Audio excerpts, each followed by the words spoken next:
Okay, so when talking about stoichiometry, some other useful things to know how to do is find your limiting reactant or to get percent yield. Limiting reactant, hopefully you're kind of already getting a feel for what these terms mean, but essentially for any reaction, there's usually going to be one compound or one reactant that limits how much of the other reactants we use and how much product we can make. And it's going to be the one that's in the smallest proportion by moles. And then everything else, where there's more than enough of those reactants available, is called in excess. Okay, so depending on the number of reactants that you have, most of the time we'll work with two. You're going to have one thing that's your limiting reactant and one thing that's in excess. Now, in general, there's always only one limiting reactant. There cannot be more than one. You may have a perfect proportion of your reactants, and then in which case you really have no limiting reactant, but generally speaking, you have one limiting reactant, and then every other reactant would be considered in excess. So, to find limiting reactant, you start out much like you need to with stoichiometry. You need to know your balanced equation, and you're going to find moles of each reactant available, and just continue with the process of stoichiometry. So, based on the packet we've been working on in class, there's a couple different ways that you can go about doing this, and I'm going to show you both of them. Okay, so method one is, I'm going to call it finding the product, or rather, the same product. Okay, this will take two stoichiometry steps, and what you're going to do is you're going to do stoichiometry for each reactant to the same product. And then you'll compare how much can actually be made of the product and make your decision about your limiting reactant. Okay, so let's set up the stoichiometry for aluminum. 1.2 grams aluminum. Then aluminum is 26.98 grams per 1 mole of aluminum. And I set up my molar ratio, which is going to be 2 moles of aluminum to 2 moles, and the only product I have is the aluminum iodide, so I'm just going to find that. And then last step, I'm going to convert the moles of aluminum iodide back to grams.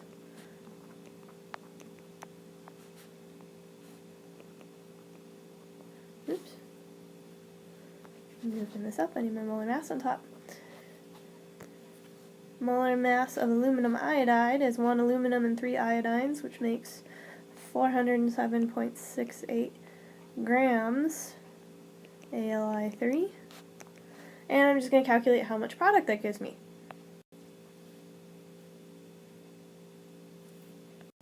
Okay, and that calculation ends up coming out to 18.13 grams, and I mean at this point I'm just using this to determine limiting reactant, so sig figs don't matter, but you could write it as 18. And then I'm going to repeat this process before the other reactant. So I'm going to have 2.4 grams of iodine, I2, and then 126.9 times 2. The molar mass of iodine on the bottom, 253.8 grams of I2 per 1 mole of it. Then I set up my molar ratio, and it's 3 moles iodine to 2 moles of aluminum iodide. Alright, because again I'm going to solve for the same ending point on my stoichiometry so I can make a comparison of numbers that stand for the same thing. Okay. And last step will look the same because I'm solving for the same product.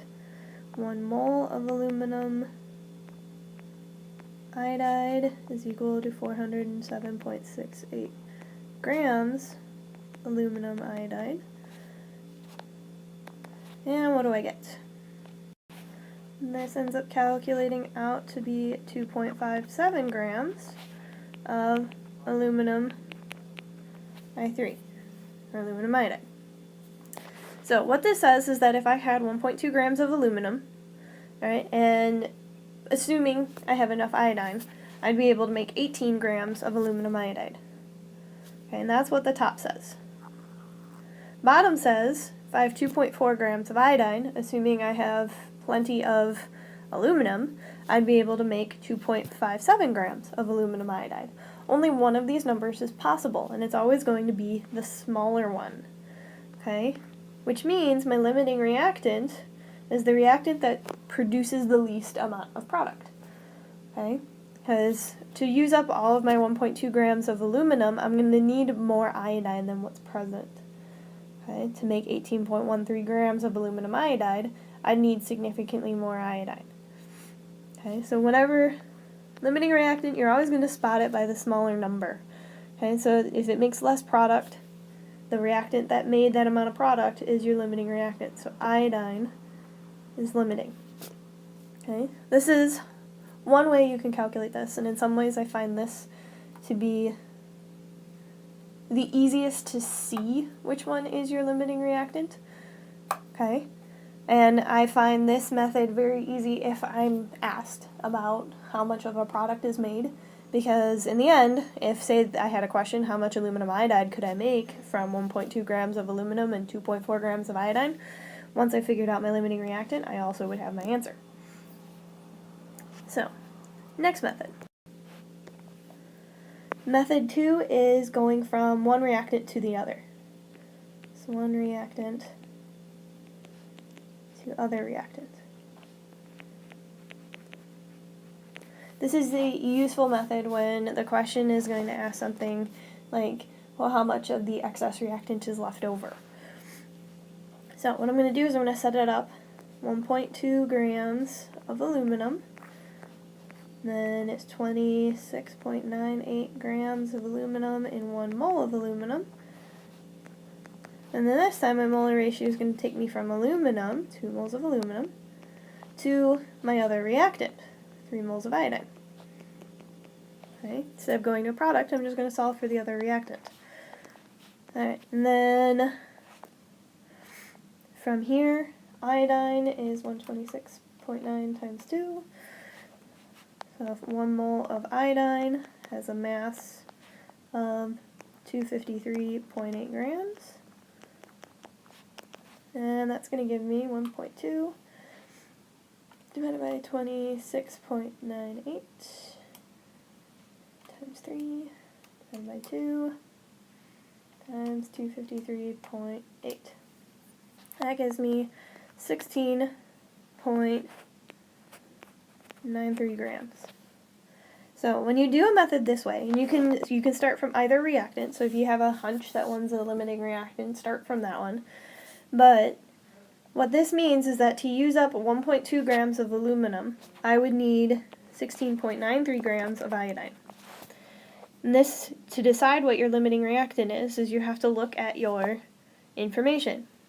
Do I have 16.93 grams of iodine? I only have 2.4, so no, I don't. Which means I can't make this much. Iodine is my limiting reactant.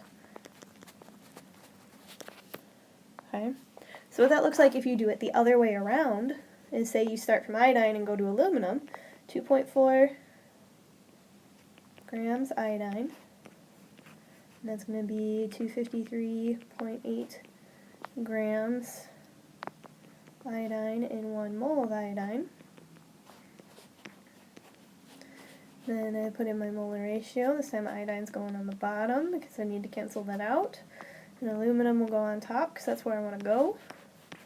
And then 1 mole of aluminum is equal to 26.98 grams of aluminum. If I calculate that out, I get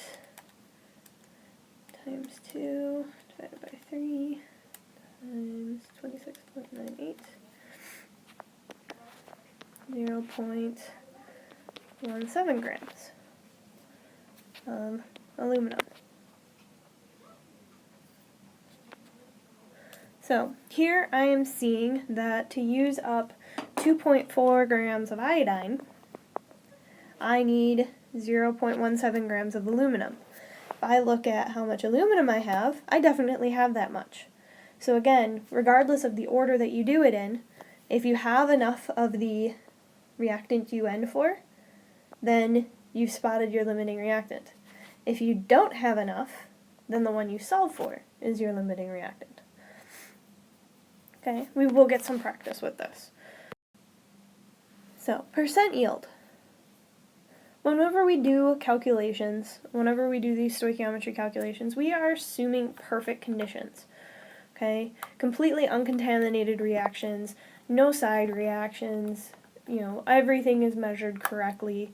Okay, but in real life, oftentimes there's a lot of factors that actually don't make it so that we get that mathematical answer.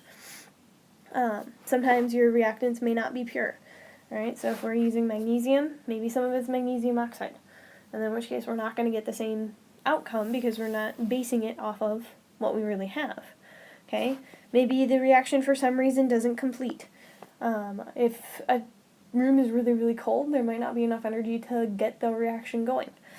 There may be side reactions if you're using a dirty beaker, if you're using tap water and then things are reacting aside from what we are expecting to be happening. Okay, sometimes 60% is actually a good amount of yield. So if you predict that there's going to be, 100 grams based on your calculations, getting out 60 grams isn't too bad. Okay, depends on the reaction and the materials you have, the quality of your, scientific method skills, that sort of thing. But when we do these calculations and say we get 60% of the expected product, that is called percent yield. Okay, so percent yield is the percentage of the expected yield you actually receive. Another way to think about it is percent yield is experimentally what you get over theoretically what you calculate times 100. So when finding percent yield, things are very similar to just a normal stoichiometry problem. You first do the stoichiometry, find out what you expect. Okay, the math gives you your theoretical yield.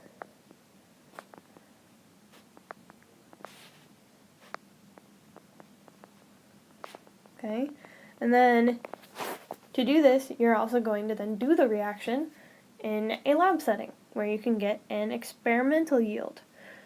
Okay, so an example of this from that problem before, if we start out with 60 grams of calcium carbonate, how much calcium oxide? So to find your theoretical yield, you set up your stoichiometry. Okay? So 60 grams of calcium carbonate divided by your molar mass of calcium carbonate, you put in your molar ratio. Okay? Of course, you want to make sure your formula is balanced before you start, but this one was. And then you convert back to moles. You need to determine that, I expect 33.6 grams of calcium oxide. Once you know what you expect to get, the problem, we were told we only got 15 grams, so you take your experimental divided by your theoretical and multiply by 100 to get the percentage. Okay, because 15 divided by 33.6 will give you 0.446, and then when you multiply that by 100, you get 44.6% yield. Okay? So we'll work on this more in class, and we will be doing a lab so you can get a percent yield relatively soon.